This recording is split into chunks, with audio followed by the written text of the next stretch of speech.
All right, everybody, welcome back. Good early afternoon, and we're going to continue right on. More defensive ends, and now we're getting down to the guys who we're not so sure about, right? Like, for one reason or another, we know it could go good, but we also know it could definitely go bad. And when I say it can go bad, obviously anybody can go bad, but it's much easier to see the potential issues with this crop of players. But these are guys that you bring in if either you lose Leonard Williams and you're just like, we really cannot afford to address this position the way we really need to. So we're just going to try to get away with patching it with somebody who is hopefully going to be pretty good, might just be decent, and hopefully just isn't like really bad or doesn't just suddenly become washed up.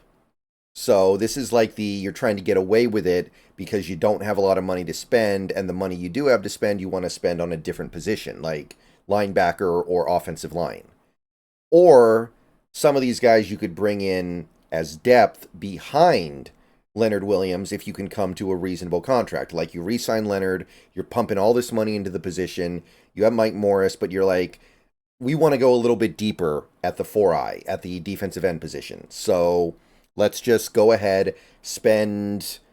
I mean, that first year cap hit could be like 3 million. If it's a older guy and you give him a 1 year deal, it might be more like 4 or 5, but it wouldn't be crushing.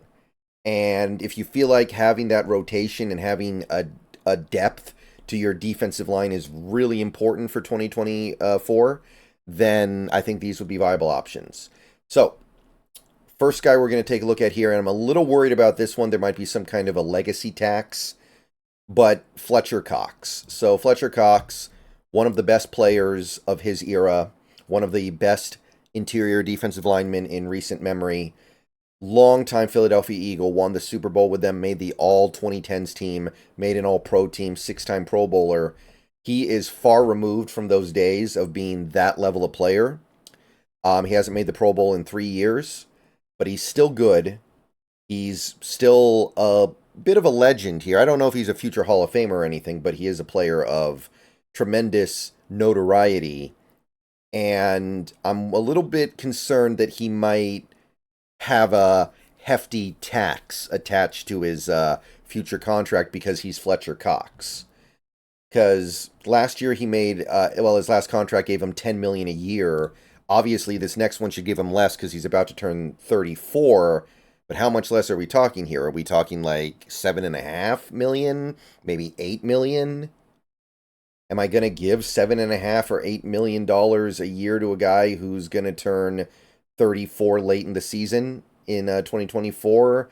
A guy who's got a ton of miles on him, a guy who is clearly headed in a different phase of his career. Like you look at the trail off here, the years where he had a double-digit sack year, the year where he had I mean, he did have a 7 sack season relatively recently. That's certainly something, but like going way back to 2015, 9.5 sacks, one of his big breakout years. Like it's definitely playing with fire. Now PFF still likes him a lot. PFF still thinks that he's a very good player in 2023, and that's actually of some significance because in previous years they were not quite so high. But if you get Fletcher Cox for like 5 million a year, then that's really solid. But if he decides, you know what, I'm Fletcher effing Cox, I'm not taking 5 million, I need 8 million. I think rather let somebody else take that chance. Guy's played almost 190 games in his career. If you count playoffs, it's 200 games. Let somebody else take the gamble. Oh, and by the way, he hasn't played in a 3-4 since 2015. Now, he's played very well in a 3-4 before, but that was a long time ago. He's been in a 4-3 for a while. Next guy is Austin Johnson, most recently of the Chargers. This is an example of a guy who doesn't put up monster numbers. 2021, he had 3.5 sacks with the Giants. That's about as good as it's gotten for him. Other than that, he's just a guy who takes up space.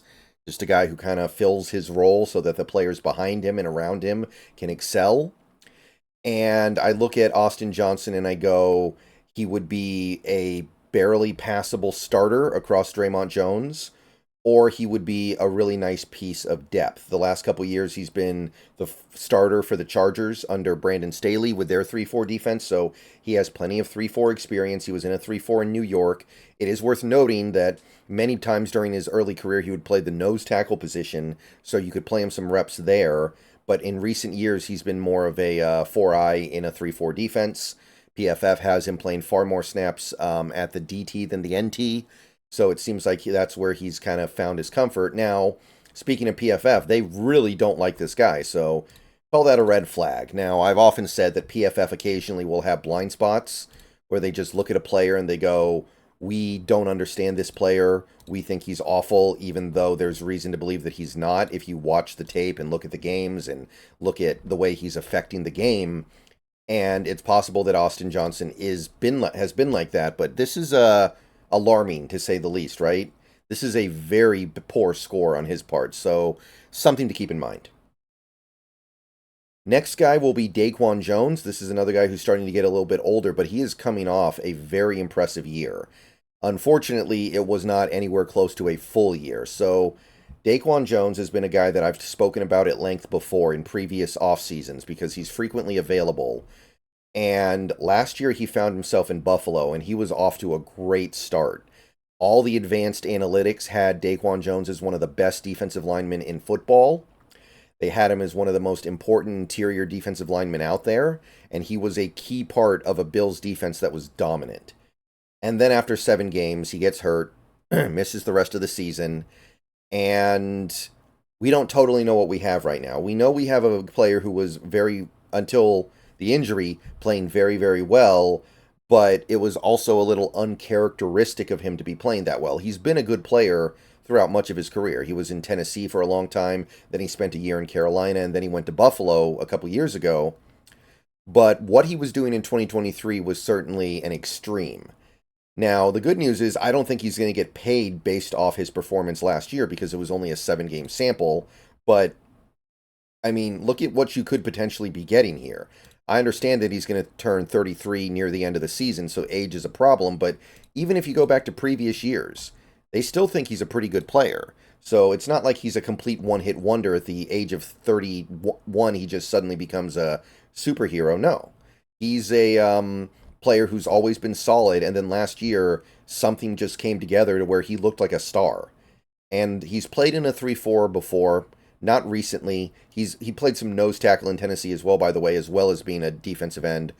But Spotrac actually has a contract estimate for him. They think he's going to get a 1-year deal because he's going to have to prove that he's the player that he was last year.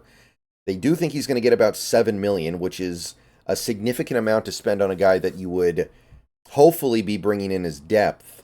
But because of how good this guy looked last year, this might be a very viable option to bring in as the starter opposite Draymond if you lose Leonard Williams and you don't get any of the big dogs.